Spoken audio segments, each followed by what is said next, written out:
two kinds of games. There are finite games and there are infinite games.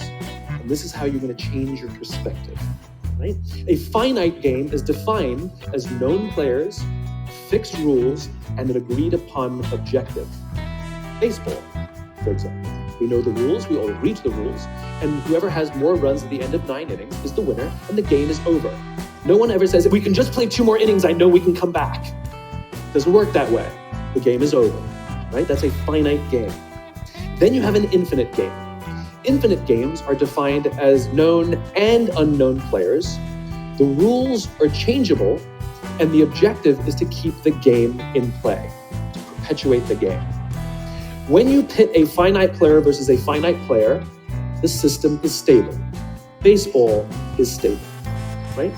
When you pit an infinite player versus an infinite player, the system is also stable, like the Cold War, for example, because there cannot be a winner and a loser. There are no winners and losers in an infinite game, right? It doesn't exist.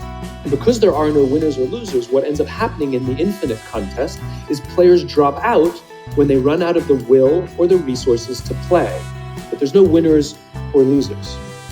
Problems arise when you pit a finite player versus an infinite player, because a finite player is playing to win, and an infinite player is playing to keep the game going, right? This is what happened to us in Vietnam. We were playing to win, and the Vietnamese were fighting for their lives. We were the ones who got stuck in quagmire. This is the Soviet Union and Afghanistan. They were trying to beat the Mujahideen, and the Mujahideen would fight for as long as is necessary. Quagmire. Now let's look at business. The game of business has pre-existed or has existed long before every single company that exists on this planet today. And it will outlast every single company that exists on this planet today. There's no winning the game of business. And the reason is because we haven't agreed to the rules.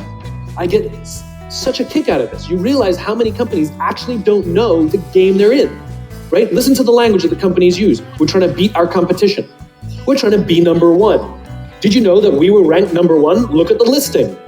Based on what criteria? Revenues, profits, market share, square footage, number of employees, based on what time frame? A quarter, a year, 5 years, 10 years, 20 years, 50 years, 100 years? I haven't agreed to those standards. How can you declare yourself the winner? How can you declare yourself number one where no one else in the game has agreed to the rules? It's arbitrary. There's no winning because there's no end. In other words, companies are playing finite games. Listen to their language. They're trying to beat their competition. What does that even mean? It's the leaders in the companies that understand the game that they're in and organize their resources and their decision-making around the infinite contest that outlast and frustrate their competition. All the companies that we refer to as the exceptions, Southwest Airlines, Apple Computers, Harley Davidson, they're the exception. No, they're playing the infinite contest. They frustrate their competition, is what happens.